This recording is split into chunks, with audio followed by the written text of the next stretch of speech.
Assalamualaikum warahmatullahi wabarakatuh. Kami dari kelompok 3 beranggota Leni Murdianti, Muhammad Zaki Farhan Nur, Ahmad Syahil Fardan, Ramdan Roy Ardiansyah, Risma Yuliana Saraswati, Lutfia Salsabila, Nisa Alifia Syakban akan menjelaskan tentang acara 1 dengan judul erosi. Pendahuluan. Erosi adalah pindahnya atau terangkatnya tanah pada bagian dari suatu tempat ke tempat yang lain oleh media alam. Pada dasarnya erosi yang paling sering terjadi dengan tingkat produksi sedimen paling besar adalah erosi permukaan jika dibandingkan dengan beberapa jenis erosi yang lain, yakni erosi alur, erosi parit, erosi tebing sungai. Secara keseluruhan, laju erosi yang terjadi disebabkan pengaruh tanah, faktor iklim. Yang paling menentukan laju erosi adalah hujan yang dinyatakan dalam nilai indeks erosivitas hujan. Curah hujan jatuh secara langsung atau tidak langsung dapat mengikis permukaan tanah secara perlahan dengan bertambah waktu dan akumulasi intensitas hujan. Tersebut akan menentukan erosi. Dari kerusakan yang diambil oleh peristiwa erosi dapat terjadi di dua tempat, yaitu pada tanah tempat erosi terjadi dan pada tempat tujuan akhir tanah yang terangkat diendapkan. Hujan merupakan faktor yang paling pengaruh terhadap erosi di Indonesia. Dalam hal ini, besarnya curah hujan, intensitas dan distribusi hujan dari tanah, jumlah dan kecepatan aliran permukaan dan kerusakan erosi. Air hujan yang terjadi di Untuk slide selanjutnya adalah Tujuan dari praktikum ini adalah untuk memahami tentang jenis erosi yang terjadi, faktor penyebab terjadinya erosi, dan teknik konservasinya. Adapun waktu dan lokasi pada praktikum ini dilaksanakan pada hari Senin 25 Desember 2022 di Desa Dawe Kudus, Granggang RT 4 RW 4 Tengger Kidul, dan di Dukuh Krajan Desa Rahtawu RT 6 RW 1 Kecamatan Gebog. Alat dan bahan yang digunakan adalah alat tulis dan handphone untuk dokumentasi praktikum. Metode praktikum 1. Waktu dan lokasi praktikum dilaksanakan pada hari Senin 25 Desember 2022 di Dawe Kudus, Seranggang RT 4 RW 4 Tengger Kidul, dan di Dukuh Krajan Desa Rahtawu RT 6 RW 1 Kecamatan Gebog. 2. Alat dan bahan, lokasi erosi, alat tulis dan handphone.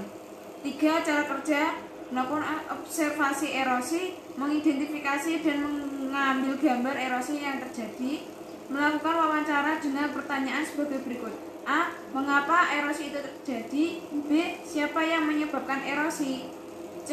Kapan biasanya erosi tersebut terjadi? D. Bagaimana langkah masyarakat sekitar dengan erosi yang sering terjadi? 4. Melakukan deskripsi penyebab erosi dan teknik konservasi yang cocok untuk masing-masing erosi. Selanjutnya yakni pembahasan. Erosi yang terjadi di Rahtawu menyatakan bahwa erosi disebabkan karena curah hujan yang tinggi, sehingga menyebabkan terjadinya longsor. Gerakan tanah adalah suatu peristiwa geologi yang terjadi karena pergerakan massa batuan atau tanah dengan berbagai tipe dan jenis seperti jatuhnya bebatuan atau gumpalan besar tanah. Secara umum, kejadian longsor disebabkan oleh dua faktor, yakni faktor pendorong dan faktor pemicu. Konservasi tanah adalah penempatan setiap bidang tanah tersebut dan memperlakukannya sesuai dengan persyaratan yang diperlukan agar tidak terjadi kerusakan tanah. Sifat fisika, kimia tanah, dan keadaan topografi lapangan menentukan kemampuan untuk suatu penggunaan dan perlakuan yang diperlukan.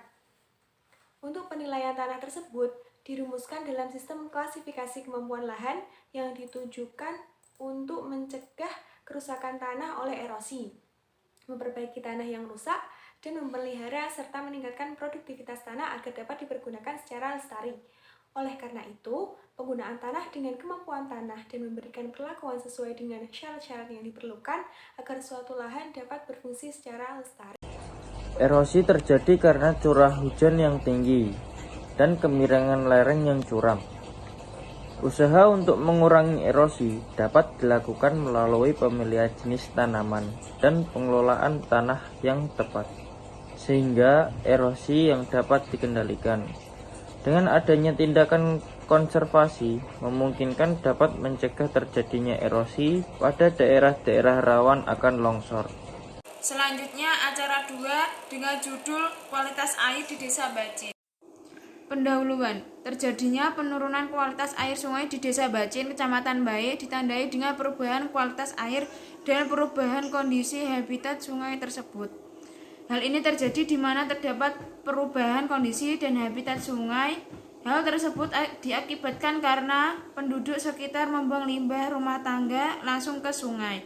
Untuk mengetahui kondisi lingkungan sungai lebih lanjut, maka dilakukan penelitian dengan cara mengambil sampel air, lalu dibawa ke laboratorium untuk mengetahui kualitas air sungai tersebut.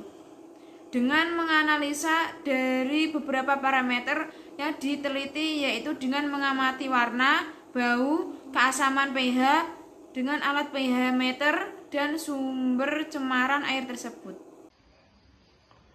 Selanjutnya tujuan dari praktikum ini untuk mengetahui kualitas air sungai Desa Bacin, Kecamatan Bae. Alat dan bahan: 1. Sampel air. 2. Alat untuk pH air. 3. Alat dokumentasi kertas fakmus. 4. Alat dokumentasi. 5. Alat tulis. Waktu dan lokasi: di Sungai Desa Bacin, Kecamatan Bae pada hari Jumat, tanggal 25 November 2022. Permasalahan, sungai di Desa Bae memiliki kualitas air yang kurang baik dikarenakan aktivitas manusia atau warga di sekitarnya, sehingga membuat air sungai tercemar. Hal itu dikarenakan warga sekitar membuang sampah sembarangan di sungai. Dan tidak hanya warga sekitar saja, tetapi banyak sampah-sampah yang hanyut dari desa-desa lainnya yang menuju ke sungai di Desa Bae. Solusi terbaik yaitu untuk memperbaiki kualitas air sungai di Desa Bae, yaitu dengan mengajak masyarakat sekitar untuk mengurangi pembuangan limbah rumah tangga dan limbah industri secara sembarangan. Selanjutnya yakni pembahasan. Untuk pembahasan yang pertama tentang warna dan bau. Sungai di Desa Bacin berwarna coklat. Hal tersebut dikarenakan limbah rumah tangga dan hujan yang menyebabkan lapisan tanah terbawa oleh aliran air, dan bau yang kurang sedap dikarenakan limbah rumah tangga dan limbah industri. Untuk pembahasan yang selanjutnya yaitu tentang uji pH air. Sampel air yang didapatkan dari Sungai Desa Bacin, Kabupaten Kudus, kemudian dibawa ke laboratorium agronomi untuk dilakukan uji pH menggunakan kertas lakmus dan pH meter. Hasilnya menunjukkan bahwa uji pH berada pada angka 7,00 yang menunjukkan bahwa kadar air pH tersebut adalah netral. Berdasarkan hasil uji warna, bau dan pH pada air sungai Desa Bacin, dapat disimpulkan bahwa air sungai tercemar ringan dikarenakan adanya limbah rumah tangga yang dibuang sembarangan ke sungai. pH air 7,00 menunjukkan kadar pH netral. Selanjutnya acara ketiga tentang konservasi sederhana dan debit sedimen. Erosi adalah proses perpindahan bagian-bagian tanah dari suatu tempat ke tempat lain. Erosi terjadi melalui media alami. Menurut ASDAQ 2010, erosi dapat terjadi secara alami maupun karena aktivitas manusia. Erosi alamiah terjadi untuk mempertahankan keseimbangan tanah secara alami.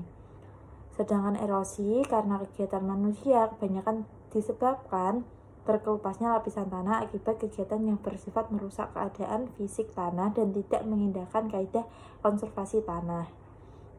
Faktor-faktor yang mempengaruhi erosi adalah iklim, topografi, vegetasi tanah, penghilangan dan pelepasan partikel tanah ke dalam aliran sampai terbawa sebagai sedimen di bagian hilir. Hasil sedimen adalah besarnya sedimen yang berasal dari erosi yang terjadi di daerah tangkapan air yang diukur pada periode waktu dan tempat tertentu. Hasil sedimen biasanya diperoleh dari pengukuran sedimen terlarut dalam sungai atau dengan pengukuran langsung di dalam waduk. Sedimentasi adalah proses terjadinya sedimen dari hasil proses erosi, baik berupa erosi permukaan, erosi parit, atau jenis erosi lainnya. Metode meliputi alat dan bahan, yaitu gelas ukuran 1 liter dan 500 ml, kertas saring, timbangan digital, stopwatch, kamera, buku catatan, pensil atau ballpoint, botol plastik tanggung 3 buah, model konservasi mini, yaitu vegetasi rapat, rumput, penutup daun kering, dan tanah tanpa penutup. Selanjutnya, untuk pengamatan sedimentasi debit pada lahan vegetasi dari ketiga kelompok tersebut didapatkan urutan tertinggi, yaitu yang pertama terdapat pada kelompok 7, kemudian kelompok 3, dan yang terakhir kelompok 9, di mana pada kelompok 7 sebesar 0,4 mg per detik, kelompok 3 sebesar 0,001 mg per detik, dan kelompok 9 sebesar 0,003 mg per detik.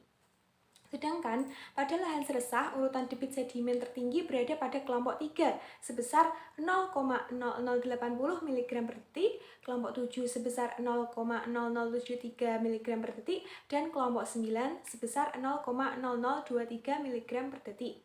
Di mana perbedaan tinggi debit sedimen pada lahan vegetasi dan seresah tidak jauh berbeda. Untuk lahan vegetasi, terdapat adanya pertumbuhan akar yang dapat menghambat laju air, sehingga memperlambat pergerakan atau perpindahan partikel tanah.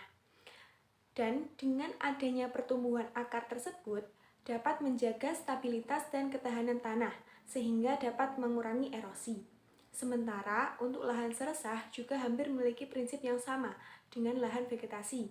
Perbedaannya adalah pada penutup permukaan tanahnya. Pada permukaan lahan seresah hanya terdapat berbagai sisa-sisa vegetasi yang dapat berfungsi sebagai mulsa, tetapi hanya mampu mengurangi laju air, bukan menghambat, dengan ketahanan pada tanahnya, seperti pada lahan vegetasi. Yang mana lahan vegetasi memiliki kekuatan ketahanan yang lebih besar karena adanya akar yang tumbuh pada lahan tersebut. Baik, untuk selanjutnya adalah pembahasan didapatkan dari akumulasi atau pengumpulan data dari 3 kelompok yang menggunakan perlakuan splash air 500 ml.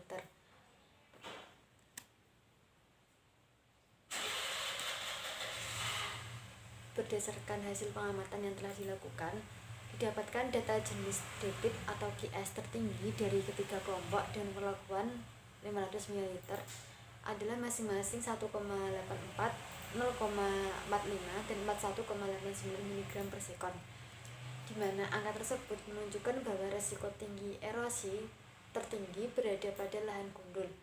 Hal ini diduga bahwa dalam lahan tersebut tidak terdapat adanya resapan air yang baik atau vegetasi, sehingga tidak mampu menyerap air, sehingga air terus mengalir dengan membawa partikel-partikel tanah.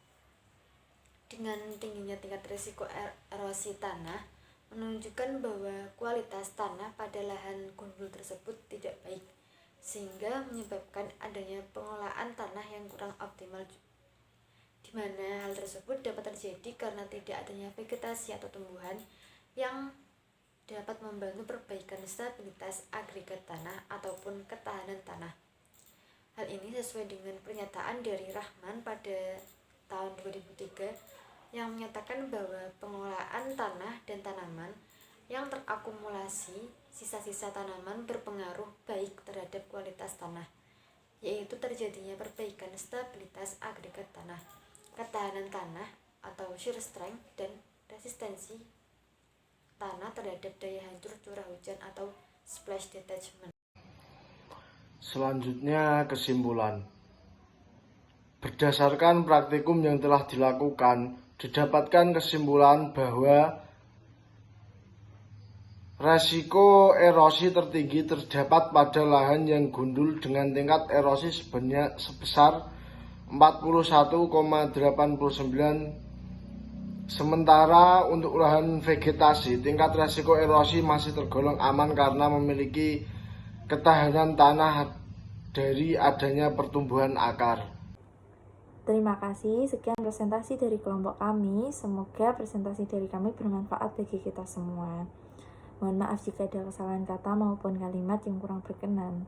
Wassalamualaikum warahmatullahi wabarakatuh.